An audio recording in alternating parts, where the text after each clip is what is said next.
Ooh. Good morning. Welcome into the Out of Bounds Show, ESPN 105.9 The Zone. All-American at Mississippi State, World Series champ, now with Grit Fitness and Training Facility. Jay Powell joins us on the Out of Bounds Show. Jay's been a longtime baseball coach in the metro area, too. And he also dove into the world of Cape Cod this summer. And he was telling us what that experience was like, and he really enjoyed it. Now he's back. So good morning. How you doing, man? Good. Thank y'all for having me, man. It's good to be back home in the humidity and we had. I know one day we had the little trainer up there she went on and on about a heat warning, excessive heat warning, and everybody's looking at her. And I told her, I said, Erin, you realize all these guys are from Mississippi, Texas, Louisiana.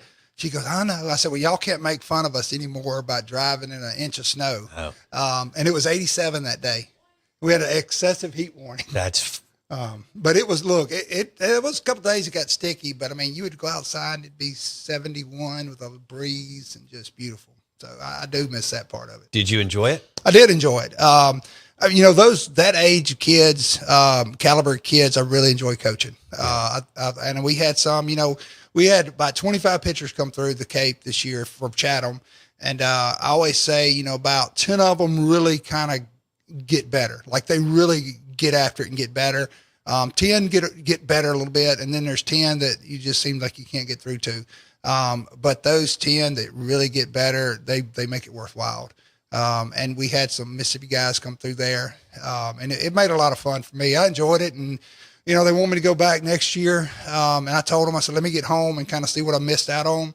But now, we're kind of empty nesters. So, I think I'll probably do it again next year. And were you up there about 6 weeks? It's about almost 2 months. I got there the 10th of June, and the last game is August 3rd if you don't make the playoffs. And we didn't make the playoffs this year. We actually had a pretty good year, but we were in a really tough division. That East division was really good this year, and we didn't make the playoffs. How did the Mississippi State guys look? They did good. Duke Stone looked really good. I tell you, Duke made a lot of progress. I really, really like Duke. If you kind of watch him, he's that prototypical right-handed power guy. He's 92 to 95. His changeup is probably the best changeup in the Cape. I mean, he started throwing a kick change, and it is really, really good. I mean, it's something. Slider's good. I mean, he's a three-pitch guy. Okay. I mean, he's got a chance to be really good. Ace was up there with us for a little bit. Then he went to the USA team, did good. Charlie Foster started off. What do you love about Ace's approach at the plate? It's just he's kind of a low heartbeat guy, low heart rate guy, I guess you could say. And his first couple of weeks he struggled just because everybody does what would bat. I mean, the first week everybody struggles. Right. And by the time he started, when he left us going to USA, he was really swinging the bat well. But Ace, he's just a hitter. Yeah. I mean, even when he gets fooled and he doesn't hit a ball well, he gets a hit. I mean, he just finds a way to get hits. And he's a low heart rate guy. He doesn't get jacked up. He doesn't overswing much. But he's just kind of a professional hitter. He really is. You mentioned Charlie Foster. Charlie was okay. He started off really well. He kind of stumbled a little bit toward the end there, but you see that a lot up there. Kids get homesick. Sure. And I think some of that had something to do with it. And then Dane Burns was up there with us. Dane was really good. Dane threw the ball well. I like Dane, especially in the bullpen for Mississippi State. I think he's got a chance to be a really good kind of left-handed guy out of that pen. Okay. Now, let's talk about Jay Powell on the Out of Bounds Show. A decade in MLB, All-American at Mississippi State, was part of a World Series championship team with the Marlins, and he joins us on the Out of Bounds Show. So you've been coaching for a long time. Mm-hmm. You stayed in the game. You love it. We've had you on. Now you're with Grit Fitness and Training Facility. Kind of walk us through what your role is going to be there. Well, technically, I guess I'm the director of baseball, but they do a good job there. We got some really good guys to do some hitting stuff there. But my main thing, though, is going to be the pitching side of it. And being in coaching like I have for so long, I saw guys coming in and out of different facilities, getting lessons and stuff. And some of it, they got better. Some of them they didn't. But more, I think what I saw was kids are just constantly chasing velocity.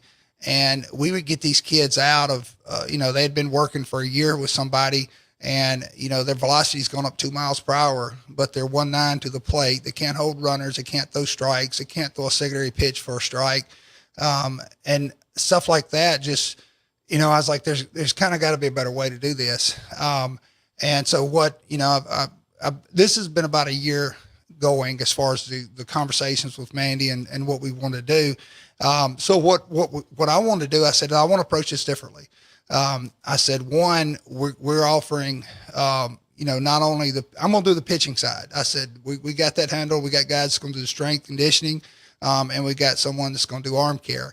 And it's kind of like a one-stop shop, but you're getting 3 different expertise involved in it. But my goal as a pitcher was to get outs. And I want to teach these kids how to get outs. And it's so much more than just hiking, up and throwing it as hard as you can. Are we going to gain velocity? Absolutely. You're going to increase velocity. But, I was at Billy Wagner's Hall of Fame deal this year. And that's cool. Yeah. And one of my good friends is a pitching coordinator with the Pirates. And he and I were having this conversation. And he said, I have this fight with our people. He said, we're kind of the old school guys. And he said, they swear that command and stuff can't coexist. And I said, that's crazy. And he goes, I said the same thing. But they said, if you try to command the baseball, your stuff goes down, which is insane. And I said, have they ever watched Randy Johnson pitch or somebody? He's like, you're preaching to the choir. So, and that's the thing, like your stuff can get better, your velocity can get better, and you can maintain command. And I think that's part of it that we've lost over the last 5 or 6 years in baseball. And, I had guys in the Cape, Bo, that would tell me they would start throwing their pins and they sit right down the middle with their fastball. And I would ask them, I said, what would happen if you throw that pitch in the SEC? So I was going to hit it. I said, well, why are we working on it in the pen? Right. Like you ought to be able to throw a ball down the middle with your eyes closed. And then they would say, well, it moves, so it's not going to end up there. I said, look, if you want to be an elite pitcher in professional baseball, you have to know where that pitch is going to end up. Right. I was a hard sinker ball guy. My ball ran a lot. I knew where it was going to end up. And I think part of that, though, it's harder to teach. It's harder to work on. But if you're going to be an elite pitcher, it's not easy. So those are the type of things that I think that, that I'm going to approach it a little differently. Sure. Is I'm going to teach these guys, not only we're going to improve our stuff, but we're going to develop secondary pitches. We're going to hold runners. And we've got a situation with Grit where you've got an unbelievable facility there with workout wise. So, they're going to be able to come in, anywhere between 2 to 3 times a week, get a lift in with somebody there on top of them, because a 13-year-old is not going to do the same lifts as an 18-year-old. Right. So it's going to be specific to each athlete. Sure. Customize. Okay. Yep. Jay Powell, World Series champ on the Out of Bounds show. He joins us on the Farm Bureau Insurance guest line. He's back from almost 8 weeks at Cape Cod. He's been at Jay and Prep for 15 years. Longer than that, almost 20. Wow. Yeah. And it's crazy. And now he's heading up baseball operations at Grit Fitness and Training. It's right behind Ergon, right behind Mirror Lake. It was the courthouse when I was growing up. I grew up there. As Jay mentioned, they've totally renovated the building. It looks amazing. Indoor turf, outdoor turf, batting cages, indoor mound, everything that you want, plus plenty of places to work out on as far as monthly memberships. And they've had some great players, as Jay knows, go through there and train already. And now Jay's going to take it to another level as far as pitching and everything else. As far as being an elite SEC pitcher, do you have to have 2 pitches or 3 pitches in your opinion? Well, I think it depends on your role. I think in the SEC, you can be an elite pitcher with 2 pitches. I really do. I mean, you saw Landon Sims do what he did. But as a starter, even now, look, the SEC is by far the best baseball conference in the nation. It's not even close. But there's a big difference between AA baseball and the SEC. It really is. So I think as you develop, if you're going to be a starter in the SEC, I think you really need to be a 3-pitch guy. especially, if as a righty, you start looking at the way, you attack hitters. And if you're attacking lefties, you've got to be able to, and, basically you got to have something that goes down and away to lefties. You got to have something coming in lefties. A lot of people want to pitch with ride now and up in the strike zone, and that's great. And Charlie Foster's a great example of this. Charlie loves to pitch up in the strike zone. That's great, but you can't just throw the ball up in the strike zone every time. You've got to be able to pitch down and elevate with effect.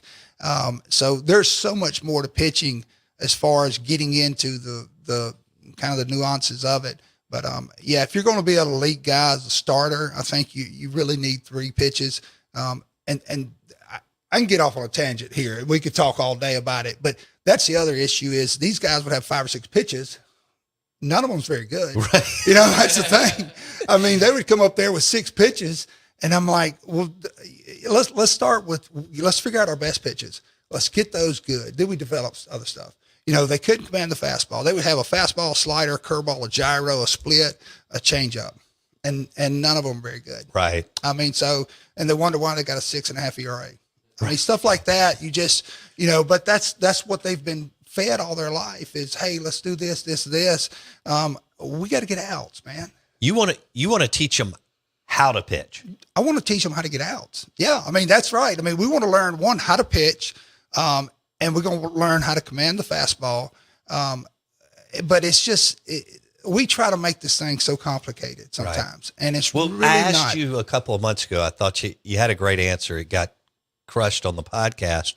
So I think that was parents and coaches listening, but I asked you, cause I don't know, and you do, about nibbling at the plate. Mm-hmm. Drives me crazy, and compounded. If you've got a guy going 4 or 6 innings, it just adds to his pitch count when it doesn't have to. Yep. And you were like, and you said it drives me crazy. It drives me crazy. And it's because, they're scared of contact, and they've been taught that contact's a bad thing. Contact's not a bad thing. That you can either be the hammer or you can be the nail. As a pitcher, you want to be the aggressor. You want to be the hammer. You don't want to be the guy that's nibbling, timid. Tanner Allen and I talked about this the other day. I mean, so many guys get in a situation where it's breaking ball. And he's like, this guy's still 96 miles per hour. That's hard to hit. Right. But they want to nibble, and it's become an epidemic. How many times am I watching college baseball, Jay? Sometimes when you're calling a game and the pitcher gets up 0-2, and then he and the pitching coach are 1-2, and then they decide to nibble for a while, and then all of a sudden it's 3-2, and I'm like, you mentioned it. Go for it. Go ahead and go get the out. You don't know how many times that we called fastballs 0-2, 1-2 right on the black of the plate, and the guy would just sit there and look at it for strike 3. And I've told the kids, I say, guys, y'all throw in college baseball, you throw so many breaking balls 0-2. That's not even close. These hitters in college, a lot of them sit off speed with 2 strikes. They just sit on it, and you throw them a fastball and they just lock them up. And that was one thing I think toward the second part of the year in the Cape, we started doing more, and these guys started figuring it out. Yeah. But I mean, because the hitters sit on it because heck, that's all they see. And it's just I don't know. It's a mindset that you've got to be aggressive. And Mason Nichols, one of my kids I work with that pitched at Ole Miss, he talked about it one day after a game. He said, Coach Powell always told me to pitch contact, and contact is not a bad thing in baseball. Love to strike out. If we can strike out 21 or 27 a game, I'll take it every day. And strikeouts mean they're not putting the ball in play, but you're not going to strike these guys out every day of time. So you've got to pitch contact. You've got to get some ground balls. It's just you want the contact that you want to give up, not what they want to give up. Won a World Series with the Marlins, All-American at Mississippi State. Jay Powell joins us on the Out of Bounds show. He's now Director of Baseball Operations at Grit Fitness and Training on Lakeland Drive, and they're excited to take their baseball program to another level. And they've got indoor-outdoor turf, batting cages, pitching mounds, and then an unbelievable place to work out. Right there on Lakeland Drive behind Ergon, which is centrally located in the metro area too. Grit Fitness and Training. Jay Powell on the Out of Bounds show. We got a Mississippi State deal this Thursday. Yep. At Mississippi Mud Monsters out at the park. Yep, out at the park, and they're going to do some stuff at Grit too. I think that afternoon. Good. So yeah, it's that's fun. Kind of. I guess somehow they tied it in with the Mississippi State thing. So it's Yeah, Thursday's a big day, and look, we're kind of getting ready to kick off this deal. You know, my stuff of it is going to be, you know, really we're going to get started on the development stuff of it. It's going to start the week after Labor Day. It's going to run through basically Thanksgiving, and then you know that's pretty much you know what I want to do. I wanted to do a development type deal to where we're going to do pitching once a week, but they're also going to lift. They're also going to do other things. And it's just so much kind of more to it than just, you know, running out there and getting a 30-minute lesson. Sure. All right. I want to switch gears here. Mm-hmm. Do you remember where you were when you got called up Major League Baseball? Yep. Where were you? I was in the clubhouse at New Haven, Connecticut, in AA. It was, it was the end of my, AA season, and we had made the playoffs, and I was having a really good year. And Carlos Tosca, after we got beat out in the playoffs, he called me in there, and I kind of felt like it was coming because I really did. I had a good year, and he told me I was going up, and the team was in Philadelphia, which is right down the road. So I met the team in Philadelphia that next day. Wow. Okay, so how many years had you been in the minor leagues? 2. So it was the end of your second season. Well. Yes and no, 2.5 technically. I got drafted in 93. That's right, and you start mid-year. Yeah, but 94 was my first year, and then 95 was my second full year. What was it like walking in the clubhouse? Because we talked to Mangum a couple of months ago, and you could just hear it in his voice. Oh, yeah. And you said something to us a couple of months ago. You said, the deal is you have to put yourself in position to where you don't ever go back. That's right. So what was it like walking into the Major League Baseball clubhouse in a Major League Baseball stadium? You may have already been to one, but I'm talking about as a player for the first time.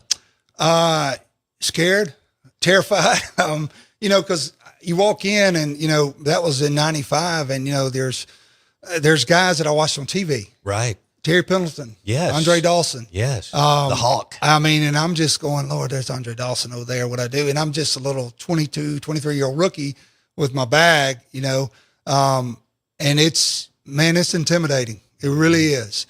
And most of the time I was fortunate. Robbie Nin was really good to me my rookie year.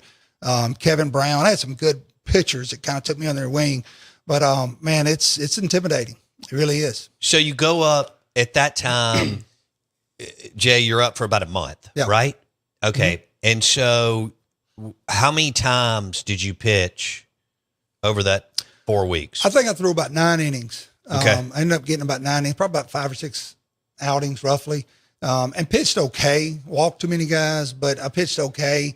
And then in 96, I ended up making the team in 96. But that's all the September call-up was for. It was just kind of give me a feel of it. Right. Kind of like, hey, this is what you're going to be dealing with, and it gets you kind of acclimated a little bit to Major League Baseball. What was the off season like for you after you had already had a taste of it, knowing that you were going to go in and have a good shot to make the team, but as you've told us, nothing's guaranteed. Right. Well, and I got after it. I mean, obviously your goal is your whole off season. I took basically 2 weeks off. I take 2 weeks off. Then I started doing my arm stuff. Then I started the program all over, and getting ready for spring training. But there's so much that goes into it. And Jake's a great example of this. My first year, the last week of spring training, I got sent down because I had 2 other guys ahead of me that out of options. So if they send them down, they're going to lose them. So I had all my options. I'd never been sent down. So I got sent down. I was on the way to Charlotte, North Carolina, AAA. Got there. Hadn't even thrown a pitch. Hadn't even unpacked. Called me, said, hey, so-and-so strained his oblique. Get back down here. Wow. So I turn around and go back. And had a good rookie year. The next year, 97, Jim Leland's our manager. Same deal. I get the last week of spring training. He calls me in his office. And I was a little more, I had a year under my belt. Right. And Jim told me, hey, we're going to have to send you down. And I said, is it because these other guys are out of options? Because I'd pitched great in spring training. Right. And he didn't like that, and I love Jim. I took a picture with him at the Hall of Fame, told him how much he meant to me. But he said, well, I'm not talking about that. I'm not, I get to minor league camp, unpack my bag, call me, hey, so-and-so got hurt in the spring training game. You're coming back up.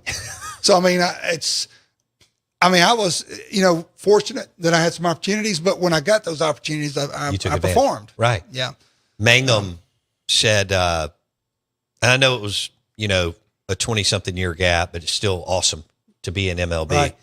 He just went on and on about, the food, the locker room, the travel compared to minor league baseball. Big leagues, man. You don't touch your bags. That's what he said. You get there, and if somebody sees you getting your bag, you don't get fined in kangaroo court. It's Major League Baseball. That's what, and minor leagues aren't supposed to be fun. That's the other thing. It's supposed to be a grind. Right. We've only got a couple of minutes. Jay Powell on the Out of Bounds show. So when y'all won it in 97, you were on the mound. Yep. So it was a little iffy early. You had the talk with Jim Leland. Yeah. 5 months later, you're on the mound. Y'all win the World Series. Yeah. And Jim knew I deserved to be on that team. Okay. But he knew too that I was a big, and he told me, he said, I know you're going to be a big part of this thing. But he knew at the time they couldn't do anything with the other guys. Right. So I think he knew. And, but yeah, I ended up leading the team in innings out of the bullpen, games pitched, wins. And, it was one of those, that's professional baseball like Jake had to go through. I mean, you deserve to be there some years, but you just can't get a shot. All right. I've got a minute or so. Talk about him and his perseverance. He's one of my favorites, man. I love the kid. Me too. He is a great baseball player. And I have beat this drum for 5 years now. The folks that's running baseball don't understand what Jake Mangum brings to the table because they can't put numbers on it. They can't see how he's going to win you games because there's not a analytic number for it. He makes plays in the outfield. He takes extra bases. He scores on wild pitches. He does things that helps teams win games. And they have a hard time seeing that because they're not baseball guys. That kid's going to be a big leaguer for a long time. I agree. And I just think the world of him. It's talk about big leagues. Last story, and I'll get you out of here. I got 1 minute? All right, 1 minute. We're at the Hall of Fame this year. I'm sitting there, and Lee Smith walks by. All these Hall of Famers are walking by. And I'm looking at this guy sitting on a couch about from me to you. And Scott Ellerston, one of my best buddies, is there. And we're talking. And I look over at Scott, and I said, is that Johnny Bench? He goes, yeah. I said, you mean to tell me that's Johnny Bench? He goes, yeah. Johnny Bench is sitting 10 feet. And I'm like, it's Johnny Bench, But, it's just, for me, it was, it blew me away. Chill bumps. It is, really, man. I'm like, because, he's 80 years old now. Sure. It's totally different. But, he's just hanging out on the couch. Jay Powell, now at Grit Fitness and Training, Director of Baseball Operations on Lakeland Drive behind Ergon. We'll do this again soon. Anytime, Thanks, Jay. man. Thank you. Appreciate it.